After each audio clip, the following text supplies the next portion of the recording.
Welcome everyone to today's edition of the Health and Lifestyle Show.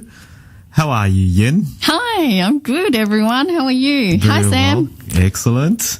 We have an amazing lineup of guests in the coming weeks. Scheduled in is Kevin Lamb, the founder of Sydney West Riders Racing, next Tuesday, the 4th of April, between 2 and 3 p.m. It's really exciting to see him come so far as a young political candidate going for the next election. Yeah, so exciting. Yeah, and also we have Neil Hanna from Havana Cafe next Thursday. He has begun his new concept for meal preps for the gym goers and those who live a hectic lifestyle and don't have the time to cook. So we're all about health. And how is your fasting going, Yen? Oh, no. That's like really scary. My brain is like... Haven't you started already? Yes. My brain is like all scared and everything like that. So it took something to really get started this time. I think it's like, no, I remember how awful it was. So we're going to make it as hard as possible for you to fast. Shouldn't it be easier than the last time? No, because your brain's like, no way, am I doing this again? I can't believe you're putting me through this. Yeah. Yeah, but you feel so good. So no, it's like a workout too, isn't it, when you're fasting? That's right. It's your body's constantly healing. It's so exciting. Yeah. Well, I'm in my weight loss. I'm kind of plateauing at the moment. I'm trying to overcome this plateau. I want to lose another 4 kilos. Already done 15, I think, and just breaking this. Yeah, your body does definitely plateau, and it goes to a weight that it's really comfortable with. So it's a matter of you really going for it, adding in more cardio, adding in really, really nutritious food that it digests it really quickly. Always have a more alkaline body. So in the morning you have acidic items such as apple cider vinegar with some water. Yeah, I heard a lot about apple cider vinegar. Yeah, that just like gets it really going for you in the morning. Or some lemon with water or bicarbonate water. So you can pick any of those. What happens is if you drink in more acidic items in the morning, your body goes, oh, that's really acidic. It creates alkaline to break down the acidity. So your body is really alkaline.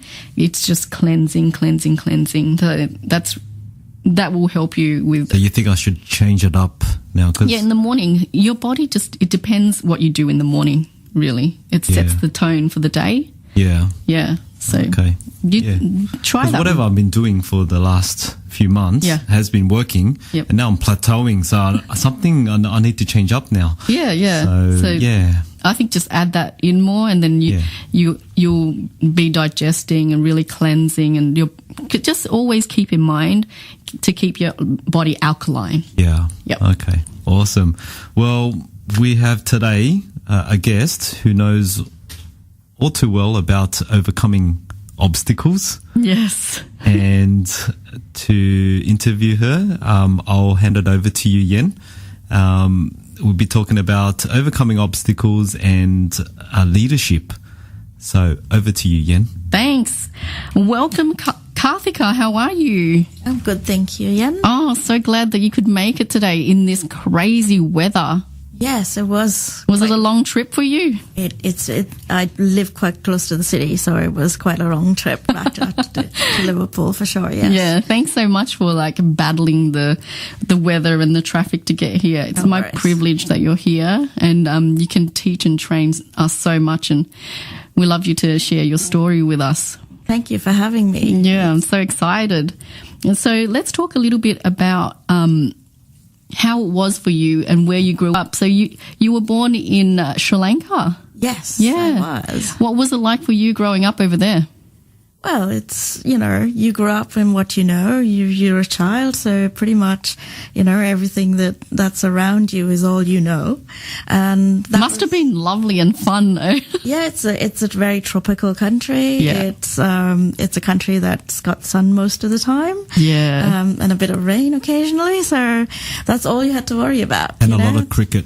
And a lot of cricket, yes. And I used to live next to a cricket ground, so really? I was very fanatic about cricket. There's probably one on every corner. Oh, and all children grow up playing cricket on the streets, really. So pretty much all of us grew up playing cricket on the street.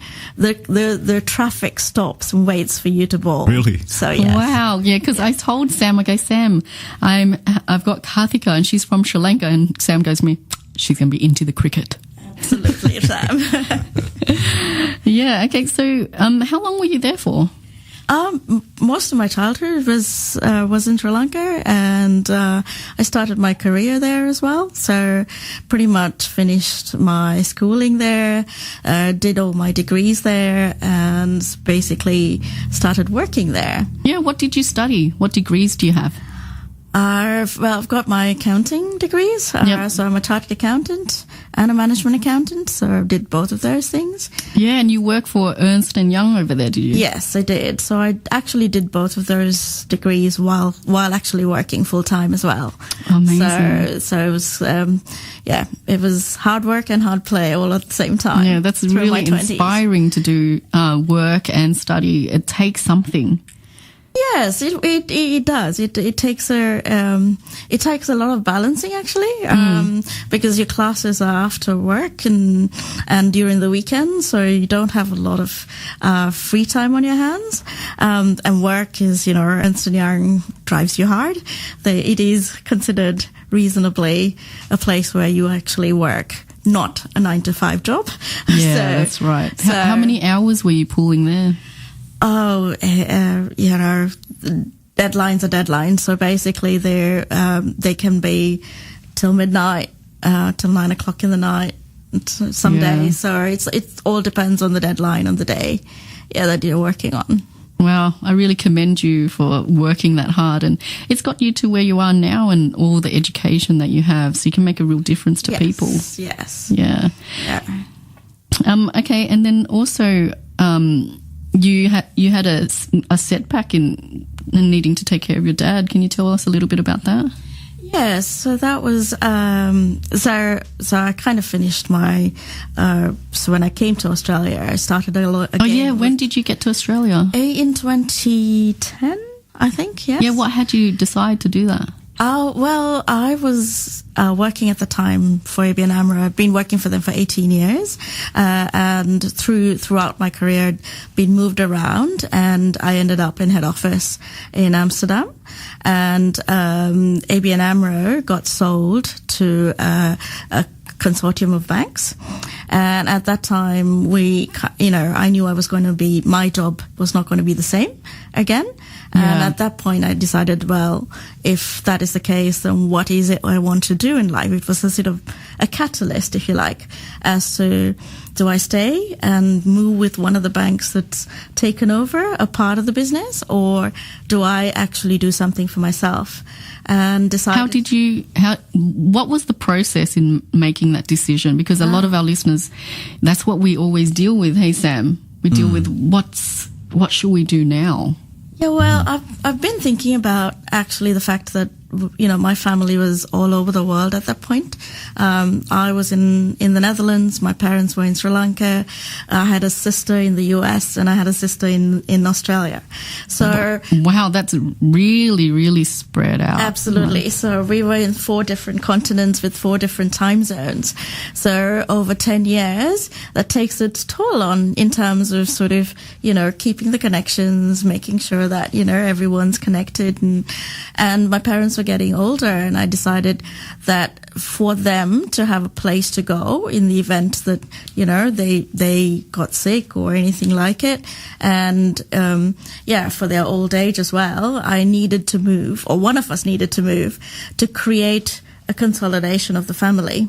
And so as the catalyst was happening for the Netherlands, and the bank was going to be moving on, I was kind of like deciding, well, it may be time to do something more for the family than on a career basis. Yes. Yeah. Okay. So that was the decision process. Yeah. So then what did you decide? Well, I decided that I would migrate to Australia and so consolidate my sort of family. Sort of 2 of the 3 siblings will be here, and which means then we can sponsor my parents. Wow. So that's your actual end goal. That was the goal to coming here. That's so great. That's really moving. Yeah. Let's have a look at that now. Would your parents want to move here? They have big reservations about moving. So it'll be a really big request. Yes, I would consider. Yes, and they have a very comfortable life back in Sri Lanka, so it was going to be more like a contingency plan. Yeah. And that's the way I convinced my parents, because my parents really did not want to sign on that piece of paper originally. Yeah. So it was as a contingency plan that they would have a place to go in the event that we needed to look after them in later years. And that was the way in which we got them to sign up. That's a really good idea. I completely understand that. We've got really good health care. We've got really good life conditions. Yeah. So let's talk about what happened when your dad got sick and what did you decide? So I moved here. Yep. I moved here and then found that, and then they came over and they actually did get their permanent residency. So we achieved that. And they came over, they spent a couple of months here and decided that that they would like to come and live here for a little while. And so they went back, and when they did go back, my dad fell sick with a stroke. So how long did they go back until then he had a stroke? He was back about a month and a half, maybe, and then he went down with a stroke. So he had not put anything in play. He was looking to kind of, structure and rebalance everything we had in Sri Lanka and, have it organized before he came back. And I think in the stress of that was part of the catalyst for him falling sick. So, yes. So you were a carer for 2.5 years? Yes. Right? Yeah. Must be tough. Yeah. Where it was a time in my life when I had to decide that career was not as important as family, and decide that, your parents come first, and they'd given you so much so far, so it was time to give back a little bit. Yeah, wow. What was it like for you to decide to move over? That was when I went, I was actually thinking that this was a 2 to 3 month process, and that my dad would be up and running, and never seen him sick for very long, or he'd been a very healthy person so far. So going home to find that he didn't recognize me was quite a shock, I would say. And so that made me rethink that it was no longer going to be a 2 to 3 month process of recovery, that this was a longer process. So that made me think, okay, I needed to make the decision of what was it like for your mum? Yeah, very tough actually. Tough but she's quite strong. She's got a very spiritual side to her, and that keeps her very strong. So she kind of is very pragmatic as well. So kind of helped to sort of help her deal with the fact that, my dad had been everything. He'd looked after everything. So having to sort of take on responsibility just on a day-to-day basis was a very big transition for her. Yes. Yeah. Wow. That's pretty full on. That made you reevaluate what you wanted to do. Yeah. As well. So when you went over there and he was like that, how did you cope with that, and what did you do to come to your decision to stay there, and what was it like for you? Well, when the initial shock sort of takes away, you feel very sad. And you think, okay, what is it you need to do? And you start talking to the doctors, and they tell, you try and make sure that they tell you that, okay, and I tried to find help with family and friends around the world who had some expertise or knew somebody who was an expert in strokes or things like that. And I was fortunate enough that I found a couple of people who were abroad who were at the sort of cutting edge of stroke research and so on. And so then I got in touch with them and had conversations with them about what it is that, what I needed to do. What would it take to make my dad recover, or, what are the steps, so that I knew, or at least I wanted to know, that I was doing the best I could. Wow. So she was really resourceful and went outside the square to look for something else to deal with it. Yes, I mean, I was looking for every piece of advice and help that I could find, and of course Google research.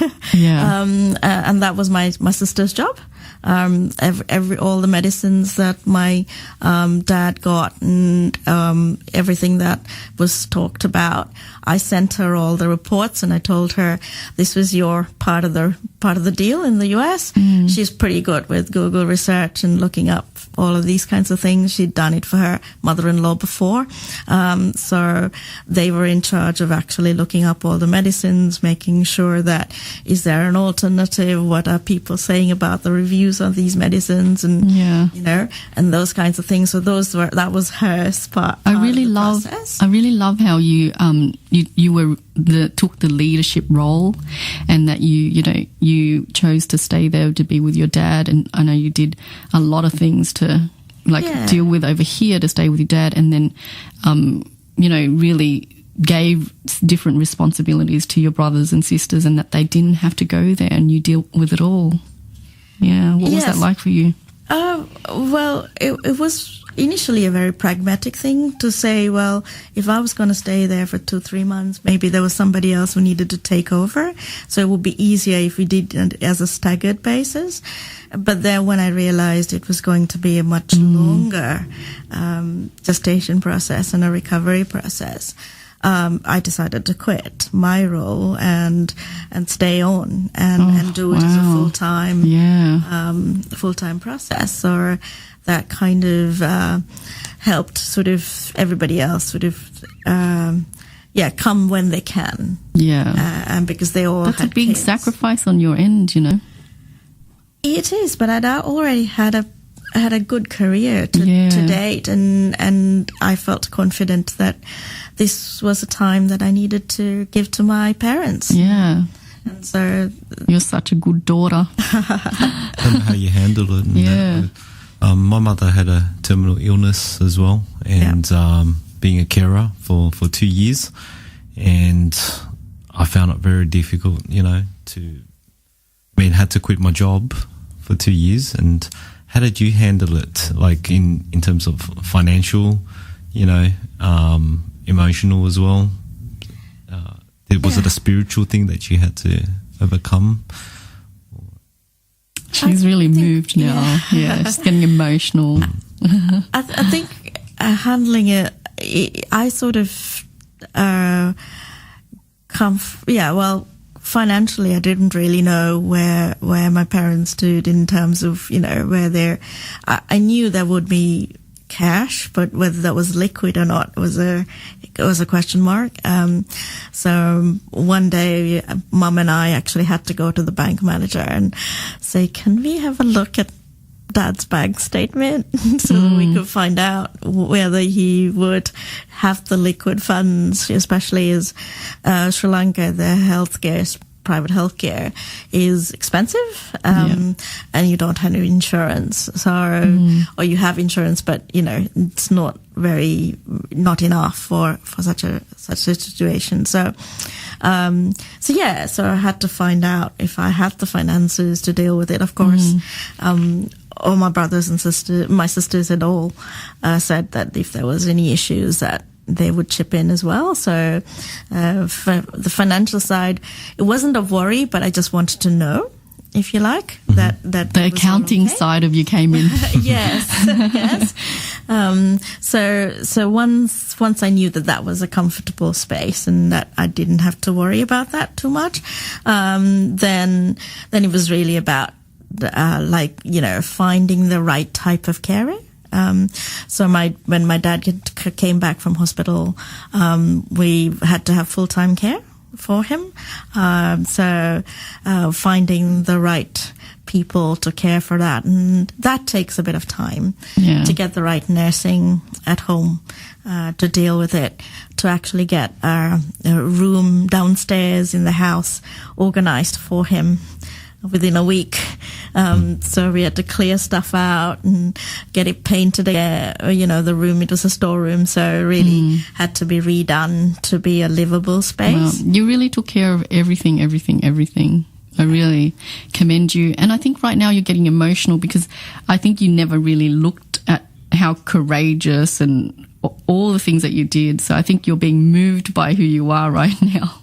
Yeah, well, no, never thought about it this way. Yeah, that's really, right. because And people don't, so that's why Sam and I, we have really unique people come in, and most of the time they didn't realize how courageous, leadership, who they actually are in life, because we just put things aside and we never really look at how powerful, how much courage it takes to do all these things. And I really see that you're inspired by yourself. I think it's you take on the practicalities. I'm sure Sam will relate to this if he's been dealing with his mum, that in terms of saying, you just look at what's the next need, what is it that needs to happen next that will be making your dad more comfortable, or the requirement of the next medicine, or does he need he needed physical therapy and he needed speech therapy,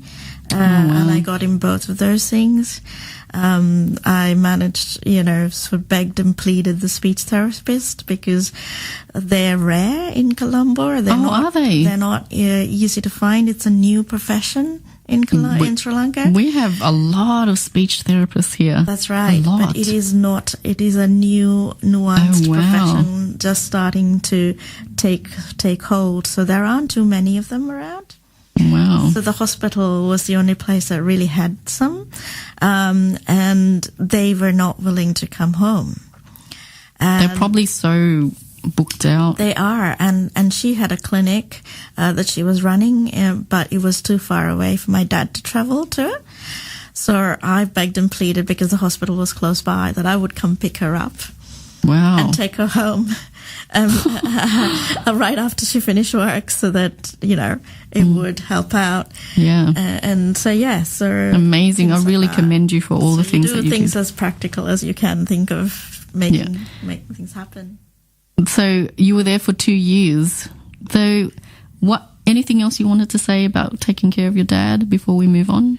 Well, no, I think, you have to have faith. That he's going to get better. He's got to have the will, or you have to give him that courage that he is going to be better, that he's not going to stay the way it is. Yeah, he's got to really want to. He's really going to have to want to, because I've seen his will and his determination to get over the illness, over the things that he couldn't do initially. Was very encouraging, but also needed to be pushed, and so you need to gently prod that along, but also it's a hard process. It's today he will know how to brush his teeth. Tomorrow morning he would have forgotten how to put toothpaste on his toothbrush. So it's that is the kind of thing that you've got to. It's a repetitious process, because your brain's lost some of that information. Yeah. And relearning it is like teaching a little child again. Wow. So that is a process. So how is he now? He's, thank God to say, very, very well now. Yeah. He's back in Australia currently. Yay! Yes. That's a big accomplishment. Yes. Yeah. He's now walking on his own, 2 feet. He's got some elements. He's quietened down a lot, so his personality has changed a bit. But yes, on a one-on-one basis, it's still very, very good. But he doesn't like huge crowds anymore. But that's part of getting old as well. So I think that's fine. That's one of the best results we could ask for. He's here with so you. Grateful. Yeah, you brought him back. Amazing. You have to pat yourself on the back. We'll give you a hug afterwards. Amazing job. Yeah. Okay, we're going to take a quick break and we'll be back with Karthika. All right, we're back with the Health and Lifestyle Talk Show. We're talking with Karthika, her amazing journey from being a carer and now onto her business. Yeah, on her new business. So we were talking before about how you were taking care of your dad and you moved from Australia and left your house behind, had to really deal with your life, end up renting your house out and moving to Sri Lanka for 2 years to care for your dad. And I know in that time it was a real strength to you and a real struggle, and you really got to know yourself and how courageous you are. And then in that time, I know that you started your business, She Consults. Can we talk a little bit about that? Yeah, sure. Yeah. So with She Consults, what had you come up with the idea and how did you really start it off? So as my dad was recovering, I wanted to use my brain again. That would be good. The physical side was, there, but, you've been busy before and you wanted to use your brain. So I started talking to my friends and saying, have a look and see if you can find me something where I can help a business or something on those lines. And then a friend of mine who I'd been working with at Ernst & Young before, one day she quit her role as director of a big accounting firm, and basically great opportunity. Yes. Great opportunity for you to really start something with her. That's correct. So she called me up and said, "Would you like to partner with me and start a consulting business?" And I jumped up out of bed and said yes. Great. But it was just very invigorating, very exciting to start a new business all on its own and do something different. Yeah. So how did you get your first client, or how did you really get that going? Yeah, so we started discussing what we wanted to do, and one of the things that we found was that we wanted to get women back into the workforce. We knew a lot of our friends who'd studied with us, who'd worked with us, who'd now had children, gone out of work and were caring with their children, and didn't really have like part-time or flexible time work to come back to. And we decided that was one of the things that we wanted to encourage. And so that's one of the reasons for She Consults, where the whole word comes from that fact that it is women who are being encouraged to come back on a flexible basis and work on a part-time basis and still give back to the workforce and to the intelligence that they all have. Obviously, they were very, very good at their jobs before they left. Yep. And so we thought that, tapping into that market was something that we would love to do. Yeah, and we here are all about empowering women and having them come back into the workforce and really acknowledging that they do have something to offer. A lot of women, when they've been taking care of their children and things like that, really deal with, I'm so behind now. I've been out of practice. But the thing is, mums, they're supposed to be on $250,000 a year because they're taxi drivers, cleaners, cooks. They're like chefs. They, they're consulting, they're doctors, they're nurses, all those jobs all in one. Statistics say that they should be on $250,000 just to do that job. Yeah, absolutely. Yeah. I think the world of people who can all balance all of those things, but also want to use their brain just like I did, and so wanted to kind of have that sort of intellectual stimulus and challenge. And so we started to look for work that would give us that. And we started finding consultancy firms that were looking at doing corporate reporting. Yes. And so they wanted people who could write a decent, but with analysis, proper financial analysis, backing that. And we kind of fell into doing one small subsidiary of a bank that we were subcontracted to do. Right. That's a big result. It was a very big result. It was our first job, and we were very excited about it, and we put a lot of time and effort, much more than what we were charging, of course. Oh, yes. But that's how you start. You've got to put your front foot forward. So, we put a lot of effort into that, and that resulted in the CFO, who got to see it, of the main bank, saying, "Oh, wow, I like this," enough to want to give us a piece of the main banking report. Right. And doing that piece and giving him a draft led to being given more and more of the report to do. Oh, wonderful. And suddenly we had more or less done about 60% of that report for him. Wow. And it was a great... That's a great success story. It was, and it was so early in our journey that it was very encouraging. And that led to more and more of those kinds of roles coming through. And the interviews that we got to have, because anytime that you've got to write up a report, you've got to have conversations with the management team of that company and find out what their business has been like for the year and what their future looks like. And so you've got to prep for it. You've got to have intelligent questions to ask. And basically all the knowledge we had from our experience helped with of course actually formulating those kinds of questions. So the questions we would ask started people asking us, who are you? You're not normal writer. Wow, that's amazing. And that sort of started to get us, one, connections. Yep. And two, sort of people started to say, well, if you're asking me these questions, then I can see, the potential of you. I can maybe there's this project you'd like to get involved in with me. They're starting to really refer you and prefer you, actually. Yes. Yeah. And that sort of started the ball rolling into different types of strategic plan, feasibility studies, business planning, of work where we basically used all our knowledge from all the pieces that we'd done in our lives up to that point, and sort of help businesses. And that's what She Consults became, a consulting company that helps businesses take care of their, maximize their opportunities. Yeah, wow, that's so great.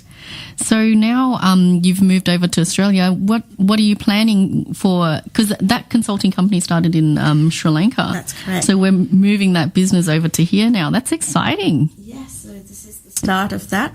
This is the start of that process, really, to start actually trying to do similar things in Australia. And we actually really need that. It's a real missing in Australia, and empowering women, and the bigger companies will want you as well, and then have you lead the way in having women go back into business and into consulting, and that they can, they can easily get into it.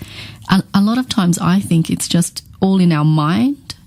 Oh, I can't do it. It's hard. It's scary. All those things. And I think that you can really give women the access to trust in themselves again, really lead the way, and have them go back into work, even if they consult they do a few hours, as part of getting back into working that way. Yeah. What we found was that we had consultants who would come on board. We would take on mums who would come on board and say, yes, I can give you about 3 hours a day when my children are away, and we would find a project where that would be useful. That time can be utilized.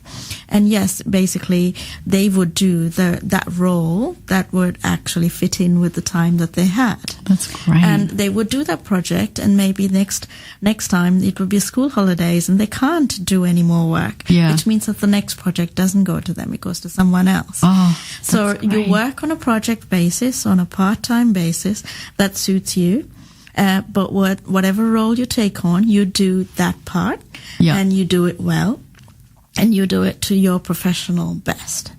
Yes. And that's what we're asking those mums who come on board to actually be able to do. Wow.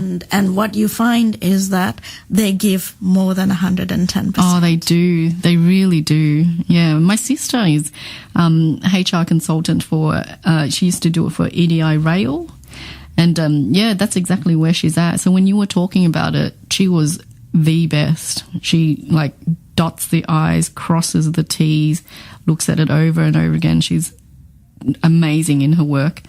Yeah. So, wow. I really didn't know that could be possible for stay-at-home mums.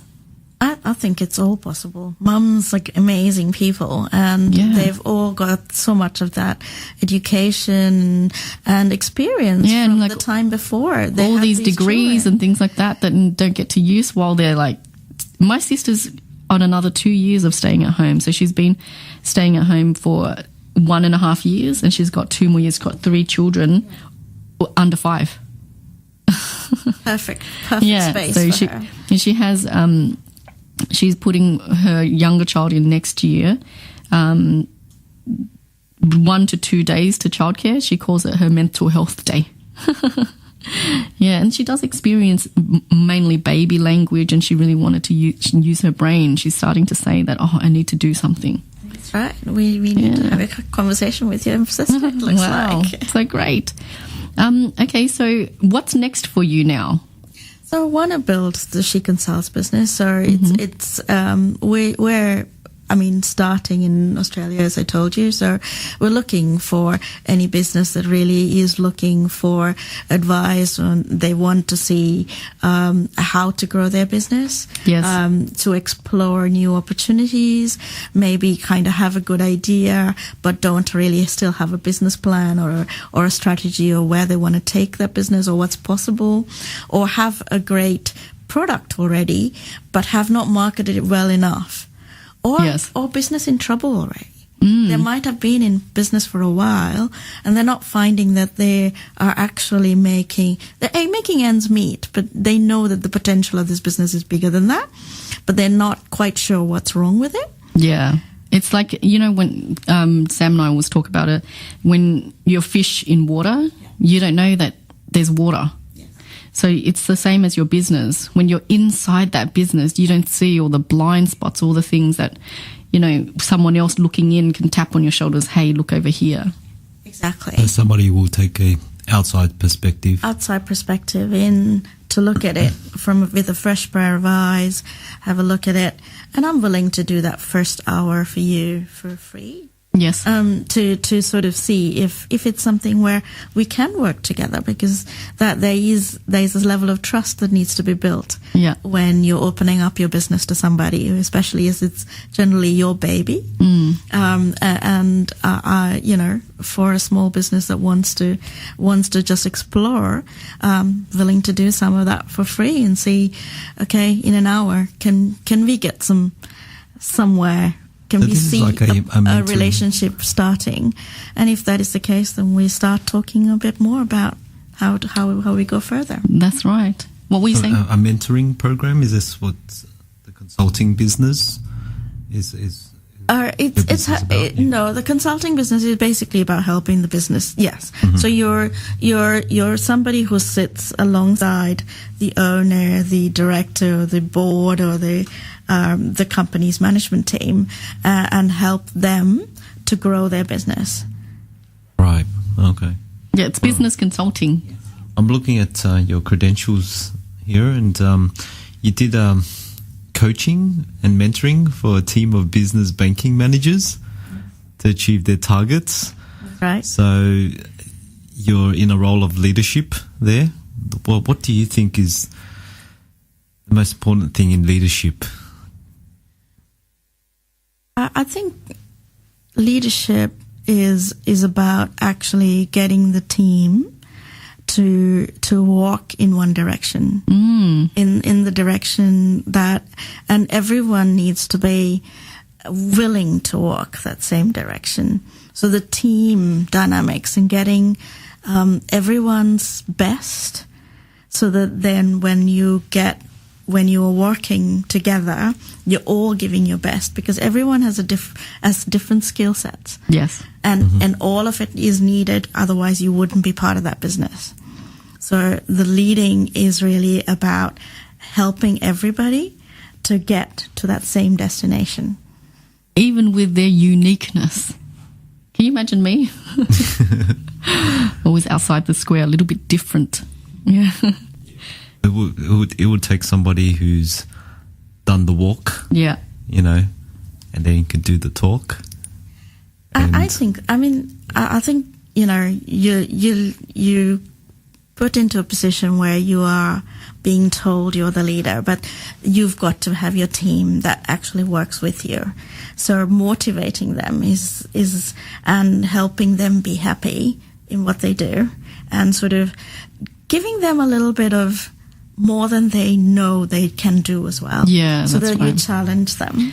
I really to hear do that it better is also part of the process, because not doing the same thing every day doesn't always challenge everybody. Oh yes, that's right. And you putting people sometimes in the deep end, and trusting that you know enough that they will actually come to the front and they will swim. Letting them jump in. That's where they learn sometimes. That is where the learning is. In the deep end. I really hear that your leadership is more shoulder to shoulder with people rather than pulling them along. Hey, yeah, like if you like shoulder to shoulder with them, accepting them for, whatever their strengths are and really encouraging them to forward their game. Yeah, absolutely. Yeah. Okay, then, how can the listeners find you or get to know you, and how can we really inquire about that one free hour of consulting, and how can we do that? Yes, so I would say give me a call on what's your phone? 04 24 24 8703. That's so great that we get to call you personally. A lot of times when we call businesses and things like that, you get the secretary, the gatekeeper, someone else. So thank you for letting us, our listeners, personally have your phone number. You're welcome. Yeah. So what was that again, if you can repeat it? 04 24 24 8703.